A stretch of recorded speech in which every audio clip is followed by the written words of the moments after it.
আসসালামু আলাইকুম। ১৯ নম্বর সমস্যার সমাধান দেখেন। ১৯ নম্বরে আমাদের কি বলছে? বলতেছে যে একজন মাঝির দাঁড় বেয়ে ১৫ কিলোমিটার যেতে এবং সেখান থেকে ফিরে আসতে ৪ ঘন্টা সময় লাগে। সে স্রোতের অনুকূলে যতক্ষণ ৫ কিলোমিটার যায়, স্রোতের প্রতিকূলে ততক্ষণে ৩ কিলোমিটার যায়। দাঁড়ের বেগ ও স্রোতের বেগ নির্ণয় করো। আচ্ছা, এখানে আসলে দাঁড় জিনিসটা কি এটা আগে বুঝি। দাঁড় বলতে আমরা এর আগে অঙ্কটাতে নৌকার বেগ এবং স্রোতের বেগের যে কথাটা বলছি, তো ওইখানে আসলে নৌকার বেগ এই প্রশ্নটাতে আমাদের নৌকার বেগ না বলে এখানে বলছে যে দাঁড়ের বেগ। দাঁড় বলতে বোঝাচ্ছে আসলে এই যে আমরা লাঠিটা দেখতে পাচ্ছি বাঁশের এখানে, এই যে মাঝির হাতে এই যে এরকম যে জিনিসটা থাকে এটাকে বলা হচ্ছে দাঁড়, হ্যাঁ? আসলে নৌকা আমাদের ৩ ধরনের হয়। মানে ৩ উপায়ে চালানো যায়। একটা হচ্ছে যে এরকম কোনো কাঠের বা বাঁশ জাতীয় কোনো কিছু দিয়ে যেটা হাত ব্যবহার করে আরকি চালাতে হয়। আরেকটা হচ্ছে আমাদের ইঞ্জিন চালিত, যেটাতে আমাদের মেশিন বসিয়ে নৌকা চালানো হয়। আরেকটা হচ্ছে যে পালতোলা নৌকা। এটা কাপড় বাঁধা থাকে নৌকার উপরে, হুম? যেটা বাতাসের প্রবাহকে কাজে লাগিয়ে ওটা নৌকাটা চালানো হয়। তো এইখানে আমাদেরকে এই যে এটাকে বলে লগি বা বৈঠা বা দাঁড় বলা হয়। তো এই দাঁড় বা লগি বা বৈঠা চালিত যে নৌকা, সেই নৌকার কথা আমাদের এখানে বলা হচ্ছে। তো এখানে আসলে যে দাঁড়ের বেগ কথাটা বলছে, এটা দিয়ে আসলে আমাদের বোঝাচ্ছে যে আসলে নৌকার বেগ, হ্যাঁ? দাঁড়ের বেগ দ্বারা বলেছে যে নৌকাটা হচ্ছে যে কোনো দাঁড় দিয়ে চালানো বা লগি দিয়ে বা বৈঠি দিয়ে চালানো। ঠিক আছে? তো এরকম একটা নৌকা। এইখানে আমাদেরকে কি বের করতে হবে? এই যে নৌকাটা যে চলতেছে, যে দাঁড়টা ব্যবহার করে, সে দাঁড়ের বেগ, অর্থাৎ বলতে পারেন যে নৌকাটার বেগ এবং স্রোতের বেগ আমাদের বের করতে হবে। ঠিক আছে? ওকে, এখন আসেন প্রশ্নটা আরেকবার বুঝি। একজন মাঝির দাঁড় বেয়ে ১৫ কিলোমিটার যেতে ১৫ কিলোমিটার যায় কোনো এক জায়গায় এবং সেখান থেকে ফিরে আসতে ৪ ঘন্টা সময় লাগে। যাওয়া এবং আসা। একবার যায় ১৫ কিলোমিটার, আবার আসে। ১৫ কিলোমিটার। তাহলে ১৫ কত? ৩০ কিলোমিটার। তাহলে এই ৩০ কিলোমিটার জায়গা যাইতে তার কয় ঘন্টা সময় লাগে? ৪ ঘন্টা সময় লাগে। ওকে। সে স্রোতের অনুকূলে, অর্থাৎ স্রোত যেদিকে আ নৌকাটাও সেদিকে যায়। এরকম। স্রোতের অনুকূলে যতক্ষণে ৫ কিলোমিটার যায়। মানে স্রোতের অনুকূলে ৫ কিলোমিটার যেতে যে সময় লাগে, স্রোতের প্রতিকূলে অর্থাৎ স্রোতের বিপরীত দিক থেকে যখন মাঝি নৌকা নিয়ে আসে, তখন সে ততক্ষণে ৩ কিলোমিটার যায়। অর্থাৎ স্রোতের অনুকূলে যেতে ৫ কিলোমিটার যেতে তার যে সময় লাগে, স্রোতের প্রতিকূলে ওই পা আ পা মানে ওই সময়ে সে ৩ কিলোমিটার আসতে পারে। ঠিক আছে? এখন আমাদের কাছে প্রশ্ন রাখছে যে দাঁড়ের বেগ ও স্রোতের বেগ নির্ণয় করো। তো আসেন আমরা শুরুতেই আমাদের যেহেতু দাঁড়ের বেগ এবং স্রোতের বেগ নির্ণয় করতে বলছে, এজন্য আমরা ধরি যে দাঁড়ের বেগ ঘন্টায় ইউ কিলোমিটার এবং স্রোতের বেগ ঘন্টায় ভি কিলোমিটার। ঠিক আছে? অন্য কিছু হতে পারেন এক্স, ওয়াই, জেড। তো এখন আমরা কি বলতে পারি যে দাঁড়ের বেগ ঘন্টায় যদি ইউ হয় আর স্রোতের বেগ যদি ঘন্টায় ভি হয়, তাহলে স্রোতের অনুকূলে বেগ কত? স্রোতের অনুকূলে যখন নৌকাটা যাবে তখন তার বেগ কত হবে? অবশ্যই ইউ প্লাস ভি। কেন ইউ প্লাস ভি? কারণ স্রোতের অনুকূলে বা স্রোতের দিকে যখন যাবে তখন তার ২ টা বেগ কাজ করবে। একটা হচ্ছে দাঁড়ের বেগ, মাঝি যে দাঁড়টা দিয়ে নৌকাটা চালাচ্ছে সেই দাঁড় বেগ কাজ করবে। আর একটা হচ্ছে স্রোতের যে বেগ, সেই স্রোতের কারণে নৌকো নদীতে যে স্রোত, সেই স্রোতের কারণে নৌকাটা কিছু দূর যাবে। এজন্য ইউ প্লাস ভি মানে ২ টা বেগ এখানে কাজ করবে, হ্যাঁ? আর স্রোতের প্রতিকূলে বেগ, স্রোতের প্রতিকূলে অর্থাৎ স্রোতের বিপরীত দিক দিয়ে যখন আসবে মাঝি নৌকা নিয়ে, তখন দাঁড়ের যে বেগটা থাকবে সেই বেগটা থেকে আমাদের কি করতে হবে? স্রোতের বেগটা বাদ দিতে হবে। কারণ দাঁড়ের বেগের কিছু পরিমাণ অংশ কি করবে? স্রোতের বেগটা খেয়ে ফেলবে, হুম? এজন্য আমাদের দাঁড়ের যে বেগ থাকবে এখান থেকে স্রোতের বেগটা বাদ দিলে যে পরিমাণ বা যে অংশটুকু থাকবে সেটাই হবে স্রোতের প্রতিকূলে নৌকাটার বেগ। ঠিক আছে? বা দাঁড়ের বেগ। এখন আমাদের প্রশ্নে শর্ত দিছে যে ১ম শর্ত অনুযায়ী কি শর্ত বলছে? যে ১৫ কিলোমিটার যেতে এবং ফিরে আসতে মোট 4 ঘন্টা সময় লাগে। আমাদের প্রশ্নে বলছে, তাই না? যে একজন মাঝির দাঁড় বেয়ে 15 কিলোমিটার যেতে এবং সেখান থেকে ফিরে আসতে 4 ঘন্টা সময় লাগে।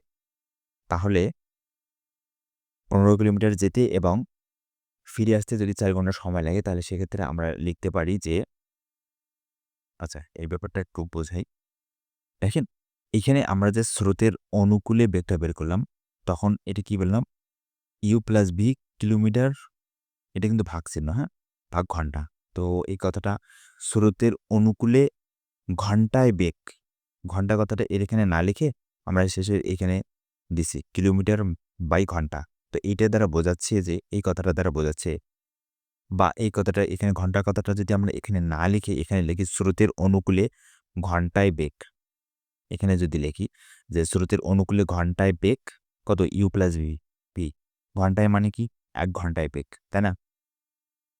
তো এই ঘন্টায় কথাটা আমরা এখানেও লিখতে পারি, এখানেও শেষেও লিখতে পারি। ঠিক আছে? আগের অঙ্কটাতে আমরা এখানে লিখছিলাম। তো মোট কথা হচ্ছে যে ঘন্টায় বেগ মানে কি? নৌকাটা এই কথাটা দ্বারা বোঝাচ্ছে যে নৌকাটা u প্লাস v কিলোমিটার যায় কত ঘন্টায়? 1 ঘন্টায়। ঠিক আছে? তো u প্লাস v কিলোমিটার যায় যদি 1 ঘন্টায়, তাহলে আমরা যদি চিন্তা করি, অতএব 1 কিলোমিটার যায় কত? 1 ভাগ u প্লাস v, তাই না? তাহলে অতএব আমরা যদি এখন এখানে নৌকাটা কত কিলোমিটার গেছে বলছিল? 15 কিলোমিটার গেছে। তাহলে অতএব 15 কিলোমিটার যায় কত ঘন্টায় যাবে? 15টার উপরে হবে না? আর ভাগ কি u প্লাস v হবে না? তাহলে 15 কিলোমিটার যেতে তার কত ঘন্টা সময় লাগবে? 15 ভাগ u প্লাস v, তাই না? এটা আমরা কি বের করলাম বলেন তো? ঘন্টা বের করলাম বা সময়ের হিসাবটা বের করলাম। মানে নৌকাটা 15 কিলোমিটার যেতে আমরা যে এই বেগটা ধরছি তাতে তার এই পরিমাণ সময় লাগবে 15 ভাগ u প্লাস v ঘন্টা। ঠিক আছে? তো এটা একটা ঘন্টা বের করলাম। ঠিক একইভাবে নৌকাটা যখন স্রোতের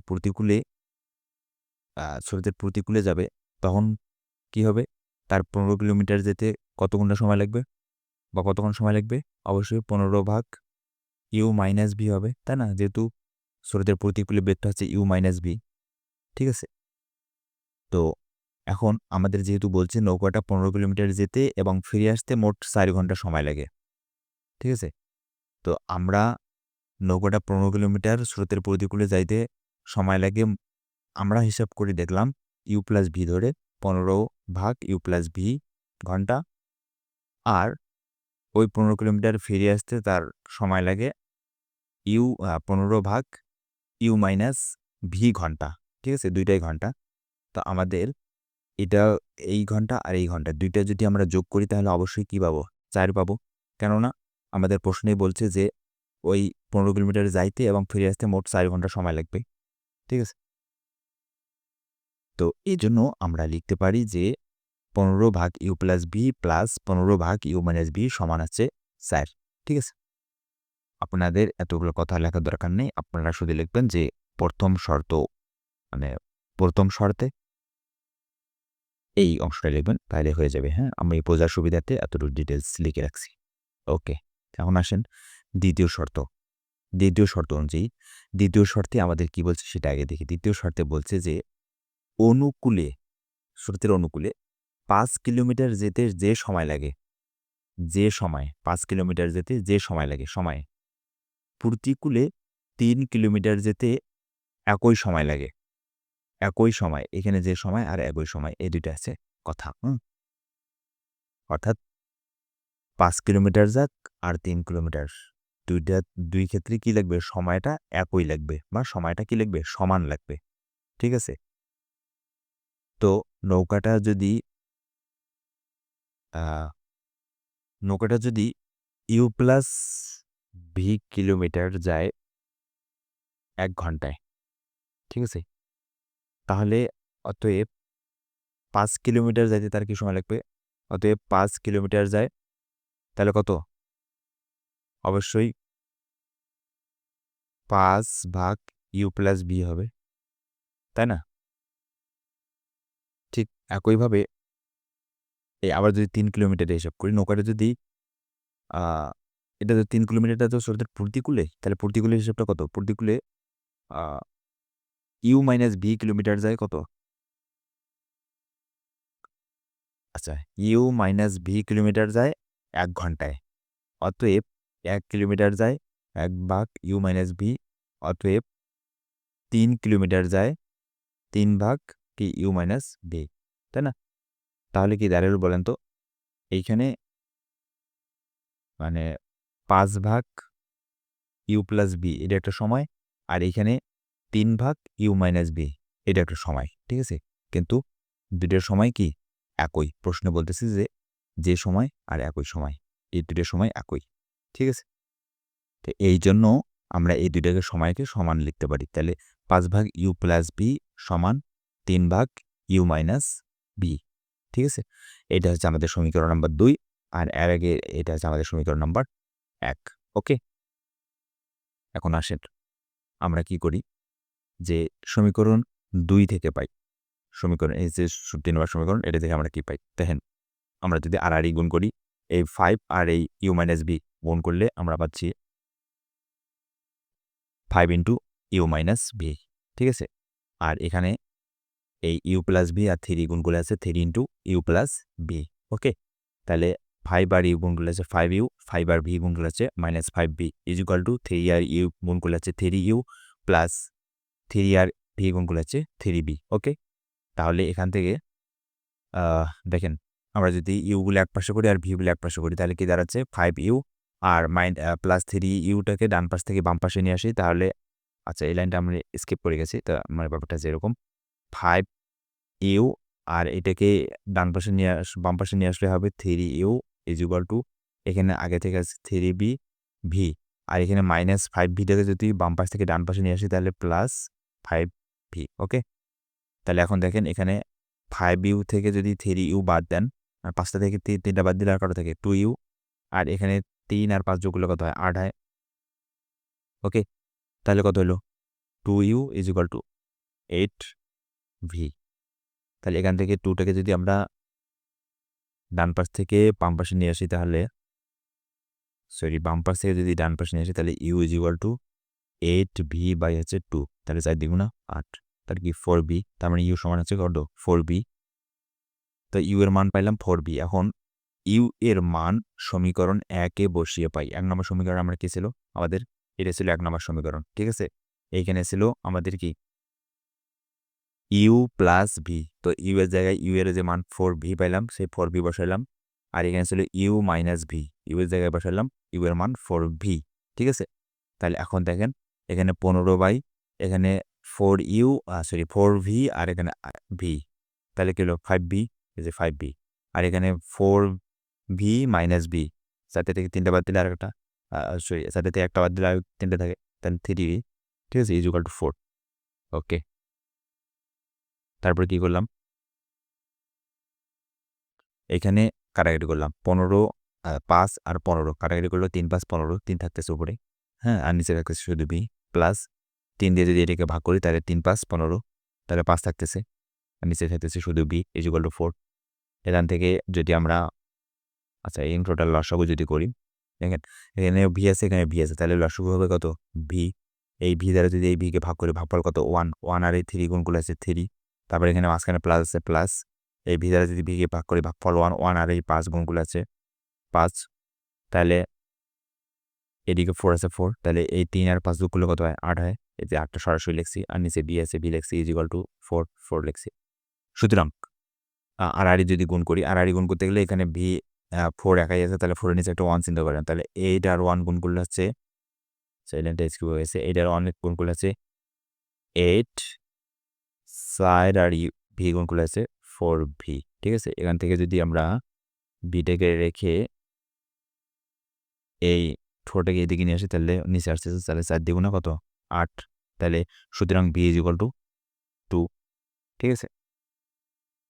তাহলে ভি এর মান সমীকরণ 3 এ বসিয়ে পাই।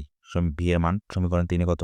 এটা আছে সমীকরণ 3, এখানে ইউ সমান 4 ভি বেরিয়েছিল, তাহলে ভি এর মান আমরা 2 পাইলাম। এখন যদি বসিয়ে দিই তাহলে V U is equal to 4 into 2, তাহলে 4 দ্বিগুণা 8, তার মানে আমাদের দাঁড়ের বেগ হচ্ছে ঘন্টায় 8 কিলোমিটার আর স্রোতের বেগ হচ্ছে ঘন্টায় কত 2 কিলোমিটার।